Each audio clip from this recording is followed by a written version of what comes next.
اعوذ باللہ من الشیطان الرجیم بسم اللہ الرحمن الرحیم قال اللہ تعالی فی محکم کتابہ یا ایھا الذین آمنوا کتب علیکم الصیام کما کتب علی الذین من قبلکم لعلکم تتقون۔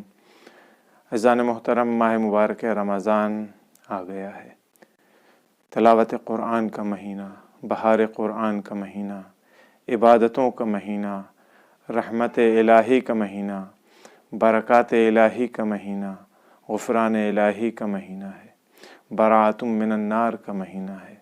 پروردگار عالم کا جتنا بھی شکر ادا کریں کم ہے کہ اس نے ہم تمام لوگوں کو زندگی دی، حیات دی کہ ہم لوگ پھر سے پروردگار عالم کی بارگاہ میں حاضر ہیں اس کی نعمتوں اور اس کی برکتوں کو حاصل کرنے کے لیے۔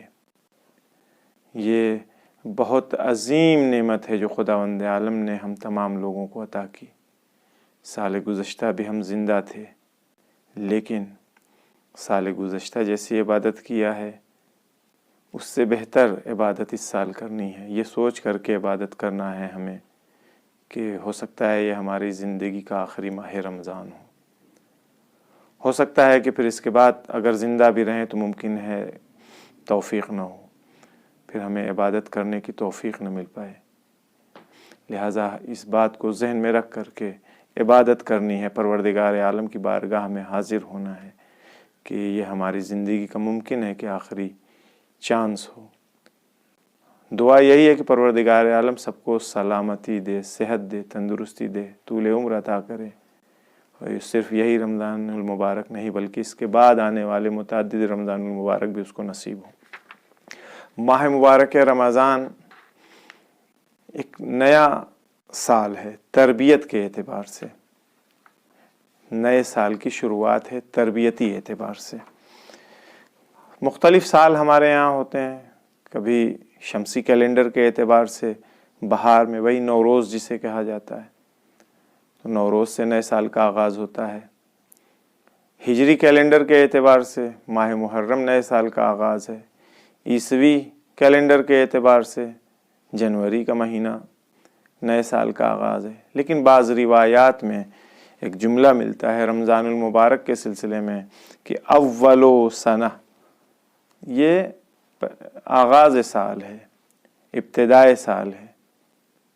تو ظاہر سی بات ہے کہ یہ نہ نوروز والا سال ہے، نہ ہی محرم والا سال ہے، نہ ہی جنوری کا سال ہے۔ ایک سال اور ہے خمسی سال، وہ انسان کی درآمد کا سال ہوتا ہے، یعنی جو انکم انسان کی ہوتی ہے جہاں سے سٹارٹ ہوتی ہے اسے خمسی سال کہا جاتا ہے۔ لیکن یہ جو اول سنہ کہا گیا ہے روایات میں، ماہ مبارک رمضان کو کہا گیا ہے، اور ظاہراً اس کی وجہ یہی ہے کہ یہ وہ سال کا آغاز ہوتا ہے کہ جہاں سے انسان اپنی تربیت شروع کر سکے۔ انسان کی تربیت کا سال ہوتا ہے، خود سازی کا سال ہے یہ، اور یہ انسان کی اصلاح اور ترقی کا سال ہے یہ۔ اس وجہ سے اس کو اول سنہ کہا جاتا ہے، نیا سال۔ رمضان المبارک ایک یونیورسٹی ہے۔ کس چیز کی یونیورسٹی؟ خود سازی کی یونیورسٹی ہے رمضان المبارک، کہ پہلے رمضان المبارک سے یعنی پہلے روزے کے دن سے اس کے دروازے کھول دیے جاتے ہیں۔ روایت میں ہے ماہ مبارک رمضان کے سلسلے میں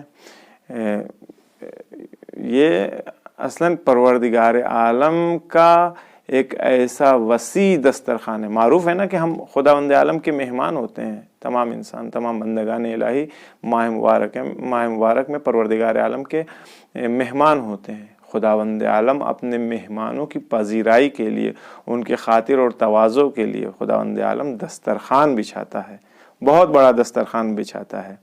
رسول خدا صلی اللہ علیہ وآلہ وسلم کے قول کے مطابق ایسا دسترخوان کہ جس کے بارے میں نہ کبھی کسی نے کچھ سنا ہے اور نہ ہی کسی نے اس طرح کا کوئی دسترخوان دیکھا ہے۔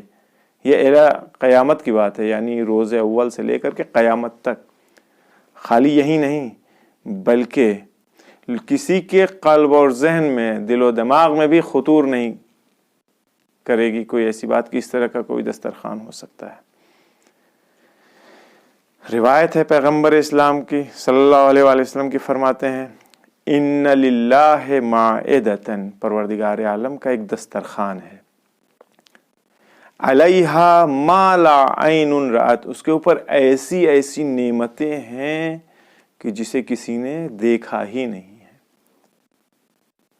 ولا اذن سمعت، اور نہیں کسی کے کانوں نے ان نعمتوں کے بارے میں سنا ہے۔ آپ دیکھیے نعمتیں بہت ساری ہیں جن کے بارے میں ہم نے سنا ہے، بہشت ہے، بہشت نعمت الہی پروردگار عالم کی، قرآن میں بیان کیا گیا اس کے بارے میں، بہشت میں کیا کیا ہے، باغ ہے، قصر ہے، دودھ کی نہریں ہیں، شہد سے زیادہ شیرین وہاں پہ وہ دودھ ہے، اور حور ہے، حور العین ہے، غلمان ہے، نہ جانے کیا کیا کیا، اتنی ساری چیزیں وہاں پہ ہیں۔ ان چیزوں کے بارے میں قرآن نے بیان کیا ہے، یہ چیزیں لوگوں نے سنی ہیں، ابھی دیکھی کسی نے نہیں، جس نے دیکھا ہوگا، لیکن ظاہراً کسی نے ابھی نہیں دیکھا ہے۔ لیکن پیغمبر اسلام صلی اللہ علیہ وآلہ وسلم فرما رہے ہیں کہ ماہ مبارک کے رمضان میں پروردگار عالم ایسا دسترخوان بچھاتا ہے کہ جس کے بارے میں نہ کسی نے کچھ سنا ہے نہ کسی نے دیکھا ہے۔ پھر فرماتے ہیں وَلَا خَطَرَ عَلَىٰ قَلْبٍ بَشَرٍ، نہ کسی انسان کے دل و دماغ میں یہ خطور کر سکتی ہے چیز کی کیا ہے، وہ نعمتیں کون سی ہیں۔ لیکن ان جملوں سے اندازہ لگتا ہے کہ واقعاً جو بھی چیز ہے اس دسترخوان کے اوپر وہ بہت عظیم ہوگی، اس کی عظمت اور عظمت کا اندازہ لگائیں اسی سے، انہی جملوں سے۔ پھر پیغمبر اسلام فرماتے ہیں لا یقعد علیہا الا الصائمون، اس دسترخوان کے اوپر کوئی نہیں بیٹھے گا مگر یہ کہ روزہ رکھنے والے، یعنی کتنے خوش نصیب ہیں وہ روزہ رکھنے والے روزے دار جو پروردگار عالم کے اس دسترخوان کے اوپر بیٹھیں گے اور بیٹھتے ہیں۔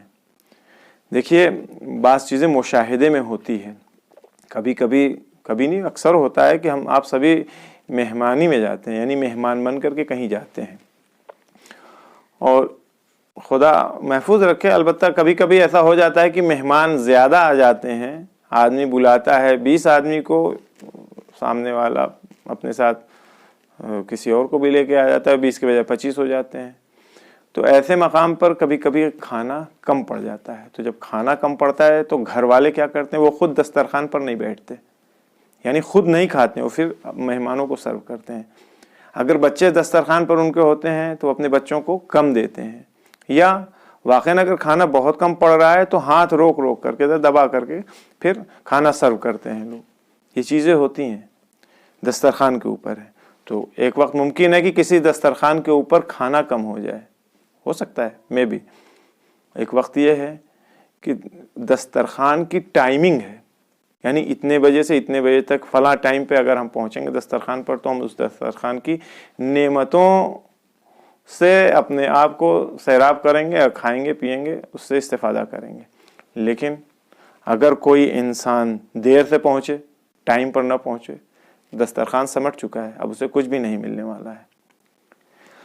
ماہ مبارک رمضان میں پروردگار عالم جو دسترخوان بچھا رہا ہے، اگر کوئی انسان اس دسترخوان کے اوپر حاضر نہ ہو پائے، کتنا بڑا بدبخت ہوگا وہ۔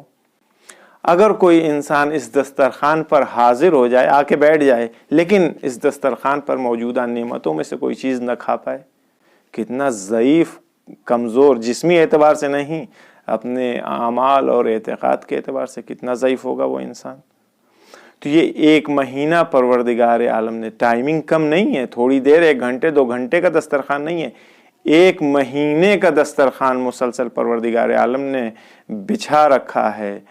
لا یقعد علیہا الا الصائمون، کس دسترخوان کے اوپر روزے دار کے علاوہ کوئی دوسرا نہیں بیٹھے گا۔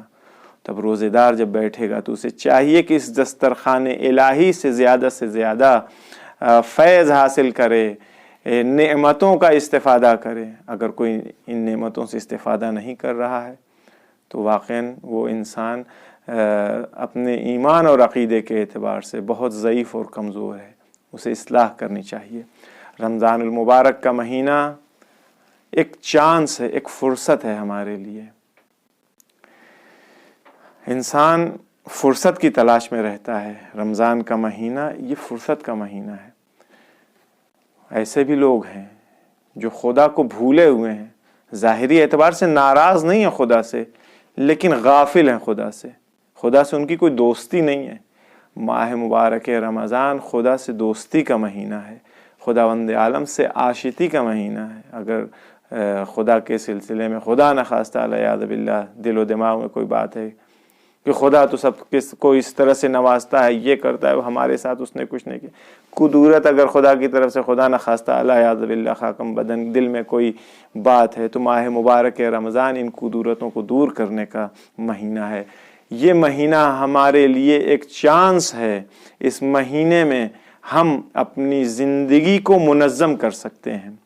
اس مہینے میں ہم اپنی بے نظمی کی جو عادت ہماری پڑی ہوئی ہے ہم اسے دور کر سکتے ہیں۔ اس مہینے میں ہمارے اٹھنے کا ٹائم، ہمارے سونے کا وقت، ہمارے کھانے کا وقت، ہمارے پینے کا وقت، ہر چیز ہم اس کو مینج کر سکتے ہیں، اس کا شیڈیول بنا سکتے ہیں اور اس کے اوپر عمل کر سکتے ہیں۔ یہ مہینہ ارادوں کے مضبوط کرنے کا مہینہ ہے۔ اس مہینے میں انسان کو چاہیے کہ وہ اپنے ارادے کو مضبوط کرے، اپنی فکروں کو مضبوط کرے۔ جس چیز کا اس نے ارادہ کیا ہے اس چیز کو وہ کامل منزل کمال تک پہنچائے، اس میں پھر پیچھے ہٹنے کی ضرورت نہیں ہے۔ ارادہ کرنے والے بہت ہوتے ہیں، ہم بھی ارادہ کرتے ہیں کہ ہاں اب یہ کام نہیں کریں گے، اب یہ غلط عادت چھوڑ دیں گے، پورا پکا ارادہ ہے اور ایک دم یقین کر لیا کہ اب ہمیں یہ غلط کام نہیں کرنا ہے، خدا نخواستہ یہ گناہ ہم انجام نہیں دیں گے پھر کبھی دوبارہ۔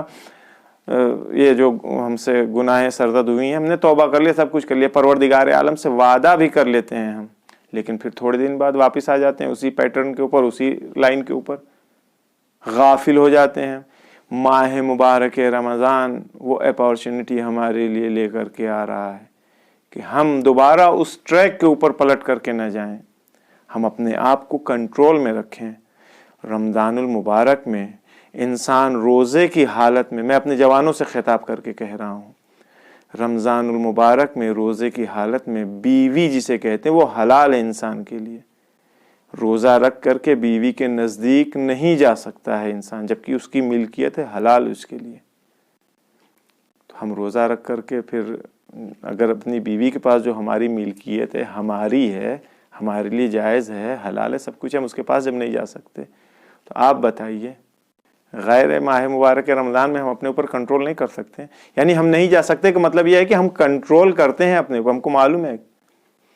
یہ مثال سخت ہے، میں آسان سی مثال دیتا ہوں۔ گرمی میں روزہ رکھنا واقعاً سخت کام ہے، بہت سخت ہے روزہ رکھنا، لیکن انسان روزے سے ہے، شدید گرمی ہے، جب غروب کا وقت ہوتا ہے اس وقت کبھی کبھی ایسا ہوتا ہے کہ روزے کی شدت کی وجہ سے انسان کی آنکھوں کے آگے سیاہی آ جاتی ہے، اندھیرا اندھیرا دکھائی دینے لگتا ہے۔ اگر اسی وقت انسان کی نگاہ پانی کے اوپر پڑ جائے تو اس کا پانی پینے کو دل کرے گا یا نہیں؟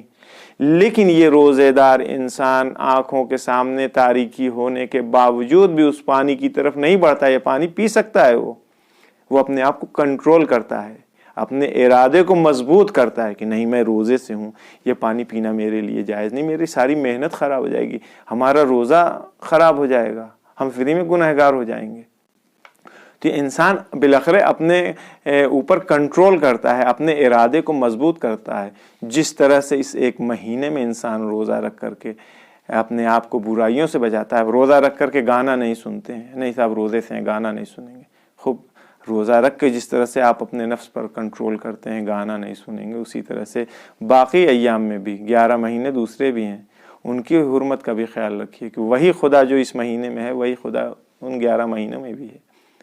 ہمیں شرم آنی چاہیے، خداوند عالم کی بارگاہ میں ہمیں حاضر ہونا ہے، تو ہمیں اپنے ارادے کو مضبوط کرنا ہے۔ ارادہ مضبوط کرنے کے لیے یہ مہینہ بہترین مہینہ ہے۔ اور ایک سب سے بڑی چیز، ہماری زبان معروف یہ ہے کہ چمڑے کی زبان پھسل جاتی ہے، جب یہ پھسلتی ہے تو ہم غیبت کرتے ہیں، جب یہ پھسلتی ہے تو ہم فحاشی کرتے ہیں، جب یہ پھسلتی ہے تو ہم گالی گلوچ کرتے ہیں، نازیبا کلمات اپنی زبان کے اوپر جاری کرتے ہیں۔ پیغمبر اسلام صلی اللہ علیہ وآلہ وسلم کی حدیث ہے، فرماتے ہیں ما من عبد صالح